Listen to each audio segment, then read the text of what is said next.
The coronavirus pandemic has led to shortages around the world.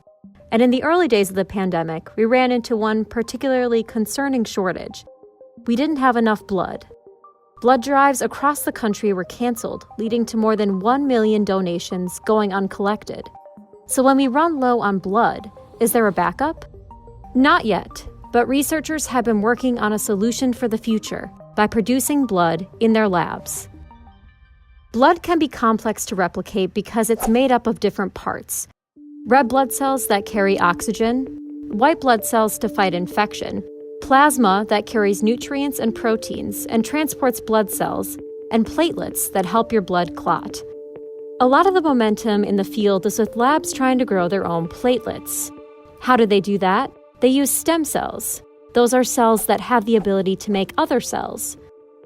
Scientists have previously tried out different types of stem cells, but there was a huge breakthrough in 2006 when a researcher found a way to turn mature cells in the body into a pluripotent stem cell. That is, a stem cell that can create almost any other cell.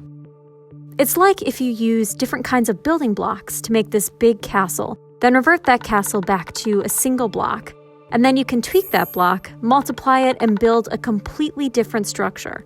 This Nobel Prize-winning discovery prompted researchers to change their work so they could use these special cells. So how do you go from stem cell to platelet? First, you need to grow them into what's called a megakaryocyte. It's the huge cell that produces platelets in the body. Typically, scientists take the pluripotent stem cells and activate certain regions of their DNA to coax them into becoming a megakaryocyte. Then, they mix the megakaryocytes with fluid, causing the cells to multiply. And finally, they produce platelets.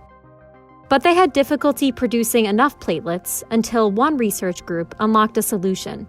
They created a bioreactor. It's like an 8-liter French press, which works by keeping the megakaryocytes moving. And it allows them to produce billions of platelets. In other words, enough for a transfusion. Most of this work is currently being done in labs, but these platelets have been tried out on one human subject in a clinical trial in Japan. Right now, the technology is expensive.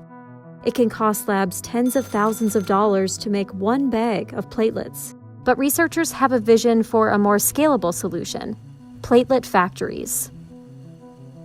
There's hope that in the future, manufactured blood could help deliver critical therapies, support areas of the world where the blood supply runs low, or be used as a backup during global emergencies.